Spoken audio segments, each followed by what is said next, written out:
মুহূৰ্তত এটা অত্যন্ত গুৰুত্বপূৰ্ণ খবৰ দিব বিচাৰিছো।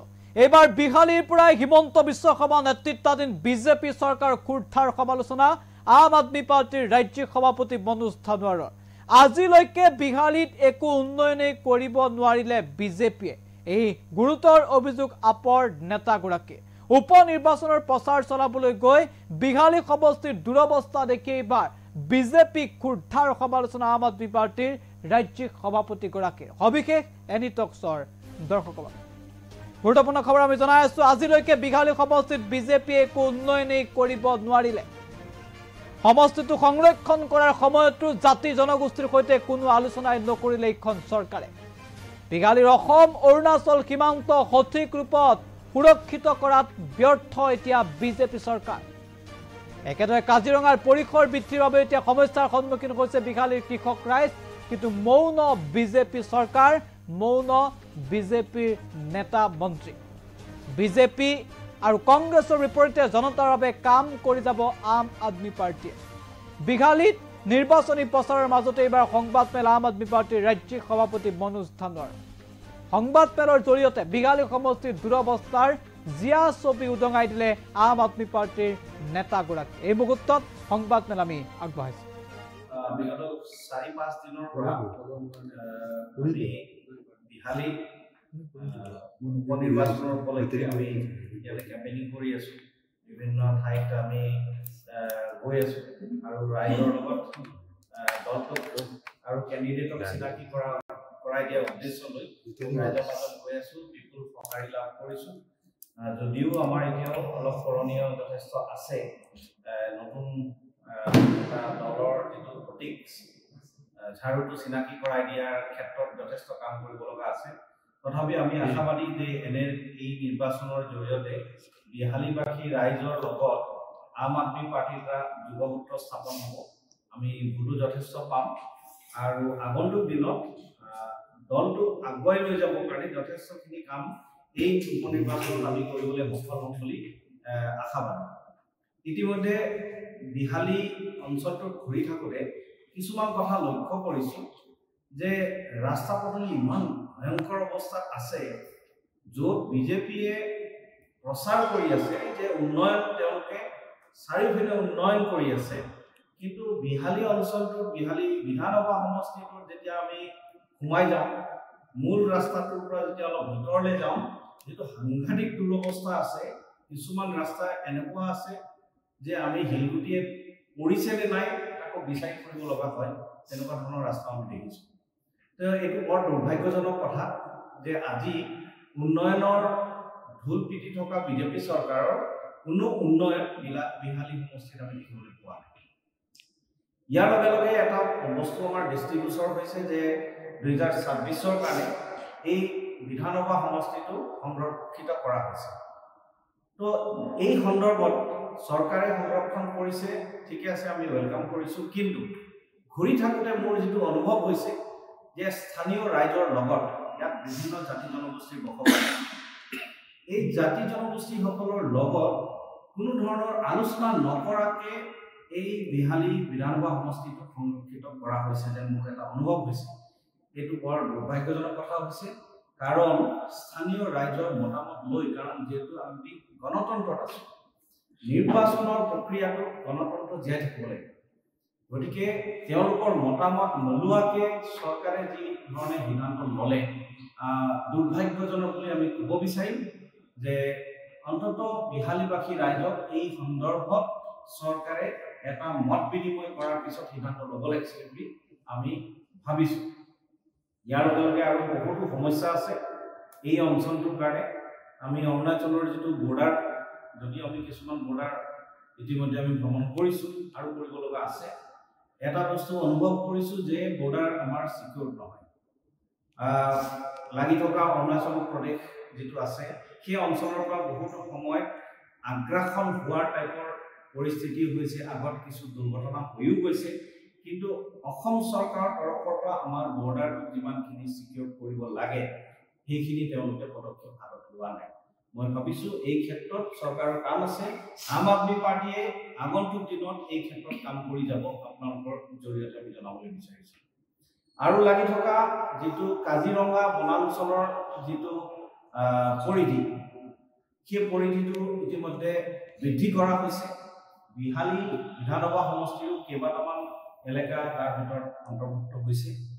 কিন্তু এতিয়া সমস্যা কি হৈছে যে বছৰ বছৰ ধৰি য'ত ৰাইজে খেতি পথাৰ কৰি আহিছিলে, এতিয়া এই খেতি পথাৰ কৰি থকা অৱস্থাতে তেওঁলোকক বাধাৰ সন্মুখীন হ'ব লগা হৈছে।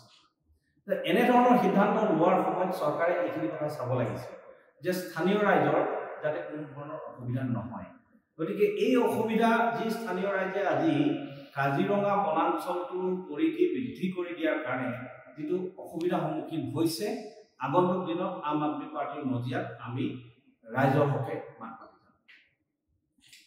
আপুনি জনাইছে যে বিগত 4 দিন আপোনালোকে আপোনালোকে সব যিকেইটা ৰাজনৈতিক কৰি সবেবোৰ প্ৰচাৰ কৰিছে, আপোনালোকে প্ৰচাৰ কৰিবলৈ বিচৰা নাই বা আমাক জনোৱা নাই। ইয়াৰ কিবা কাৰণ আছে নেকি? প্ৰচাৰ বিৰোধিতা কিবা কাৰণ আছে নেকি? নাই, কোনো কাৰণ নাই। ইয়াৰ প্ৰথম কথাটো হৈছে কি যে আমি এতিয়া আমাৰ কৰণীয় যথেষ্ট আছে।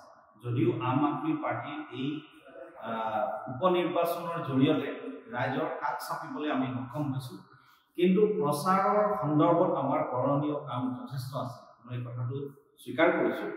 আৰু আমি এই আগন্তুক আৰু এসপ্তাহ কেম্পেইনিঙৰ সময় বাকী আছে। আমাৰ চেষ্টা থাকিব যে যিখিনি সম্ভৱ আমি প্ৰচাৰৰ ক্ষেত্ৰত কৰণীয় কাম যিখিনি আছে আমি নিশ্চয়কৈ কৰি যাম। হয়তো আমাৰ ডাঙৰ বাজেট নাই। অন্য দল বিজেপি হওক কংগ্ৰেছ হওক তেওঁলোকৰ যেনেকৈ ডাঙৰ বাজেট লৈ চলে, আমাৰ দলত তেনেকুৱা কোনো ধৰণৰ ফাণ্ড নাথাকে। আমি বহুত সময়ত ক্ৰাউড ফাণ্ডিঙৰ ওপৰত আমাৰ দলটো চলে। গতিকে বহুত আমি যে টকা পইচা খৰচা কৰি আমি প্ৰচাৰ অভিযান চলাম, এই ক্ষেত্ৰত আমি ইমান বেছি ভবা নাই। আৰু আগন্তুক দিনত আমি চেষ্টা কৰিম যে ডোৰ টু ডোৰ কেনভাছিং টাইপৰ কাৰ্যসূচী হাতত লৈ আমি ৰাইজক বৃহৎ ৰাজহুৱা সভা আহিব বা ষ্টাৰ কেম্পেইনাৰৰ যদিও আমাৰ প্লেনিং আছে, কিন্তু আকৌ সেই টকা পইচাৰ কথাটো আহিব। কাৰণ ষ্টাৰ কেম্পেইনাৰ আহিব, 500, 1000, 2000 মানুহৰ তাতে সমাগমৰ প্ৰয়োজন হ'ব। ইমানখিনি খৰচা কৰাৰ যদি আমাৰ কাৰণে সম্ভৱ হয়, নিশ্চিতভাৱে আমি চিন্তা কৰিম। অন্যথা আমি এই ধৰণে কেম্পেইনিংটো ঘৰে ঘৰে আমি যি ধৰণে আম আদমি পাৰ্টি চিনাকি কৰাৰ উদ্দেশ্য লৈ আগবাঢ়িছোঁ। বিগত 4-5 দিনৰ পৰা আমি বিহালী উপনিৰ্বাচনৰ উপলক্ষে আমি ইয়াতে কেম্পেইনিং কৰি আছোঁ। বিভিন্ন ঠাইত আমি গৈ আছোঁ আৰু ৰাইজৰ লগত দলটোক আৰু কেণ্ডিডেটক চিনাকি কৰাই দিয়াৰ উদ্দেশ্য লৈ ৰাইজৰ মাজত গৈ আছোঁ। বিপুল সঁহাৰি লাভ কৰিছোঁ। যদিও আমাৰ এতিয়াও অলপ কৰণীয় যথেষ্ট আছে, নতুন দলৰ যিটো প্ৰতীক ঝাৰুটো চিনাকি কৰাই দিয়াৰ ক্ষেত্ৰত যথেষ্ট কাম কৰিব লগা আছে। তথাপি আমি আশাবাদী যে এই নিৰ্বাচনৰ জৰিয়তে বিহালীবাসী ৰাইজৰ লগত আম আদমি পাৰ্টিৰ এটা যুগসূত্ৰ স্থাপন হ'ব। আমি ভোটো যথেষ্ট পাম আৰু আগন্তুক দিনত দলটো আগুৱাই লৈ যাবৰ কাৰণে যথেষ্টখিনি কাম এই উপনিৰ্বাচনত আমি কৰিবলৈ সফল হ'ম বুলি আশাবাদী। ইতিমধ্যে বিহালী অঞ্চলটোত ঘূৰি থাকোঁতে কিছুমান কথা লক্ষ্য কৰিছোঁ যে ৰাস্তা পদূলি ইমান ভয়ংকৰ অৱস্থাত আছে, য'ত বিজেপিয়ে প্ৰচাৰ কৰি আছে যে উন্নয়ন, তেওঁলোকে চাৰিওফালে উন্নয়ন কৰি আছে। কিন্তু বিহালী অঞ্চলটোত, বিহালী বিধানসভা সমষ্টিটোত যেতিয়া আমি সোমাই যাওঁ, মূল ৰাস্তাটোৰ পৰা যেতিয়া অলপ ভিতৰলৈ যাওঁ, যিটো সাংঘাতিক দুৰৱস্থা আছে। কিছুমান ৰাস্তা এনেকুৱা আছে যে আমি শিলগুটিয়ে পৰিছে নে নাই তাকো বিচাৰি ফুৰিব লগা হয়। তেনেকুৱা ধৰণৰ ৰাস্তা আমি দেখিছোঁ। তো এইটো বৰ দুৰ্ভাগ্যজনক কথা যে আজি উন্নয়নৰ ঢোল পিটি থকা বিজেপি চৰকাৰৰ কোনো উন্নয়ন বিহালী সমষ্টিত আমি দেখিবলৈ পোৱা নাই। ইয়াৰ লগে লগে এটা বস্তু আমাৰ দৃষ্টিগোচৰ হৈছে যে 2026ৰ কাৰণে এই বিধানসভা সমষ্টিটো সংৰক্ষিত কৰা হৈছে। তো এই সন্দৰ্ভত চৰকাৰে সংৰক্ষণ কৰিছে, ঠিকে আছে, আমি ৱেলকাম কৰিছোঁ। কিন্তু ঘূৰি থাকোঁতে মোৰ যিটো অনুভৱ হৈছে যে স্থানীয় ৰাইজৰ লগত ইয়াত বিভিন্ন জাতি জনগোষ্ঠীৰ বসবাস, এই জাতি জনগোষ্ঠীসকলৰ লগত কোনো ধৰণৰ আলোচনা নকৰাকৈ এই বিহালী বিধানসভা সমষ্টিটো সংৰক্ষিত কৰা হৈছে যেন মোৰ এটা অনুভৱ হৈছে। এইটো বৰ দুৰ্ভাগ্যজনক কথা হৈছে। কাৰণ স্থানীয় ৰাইজৰ মতামত লৈ, কাৰণ যেহেতু আমি গণতন্ত্ৰত আছো, নিৰ্বাচনৰ প্ৰক্ৰিয়াটো গণতন্ত্ৰ জীয়াই থাকিব লাগিব। গতিকে তেওঁলোকৰ মতামত নোলোৱাকে চৰকাৰে যি ধৰণে সিদ্ধান্ত ল'লে দুৰ্ভাগ্যজনক বুলি আমি ক'ব বিচাৰিম যে অন্তত বিহালীবাসী ৰাইজক এই সন্দৰ্ভত চৰকাৰে এটা মত বিনিময় কৰাৰ পিছত সিদ্ধান্ত ল'ব লাগিছিল বুলি আমি ভাবিছো। ইয়াৰ লগে লগে আৰু বহুতো সমস্যা আছে এই অঞ্চলটোৰ কাৰণে।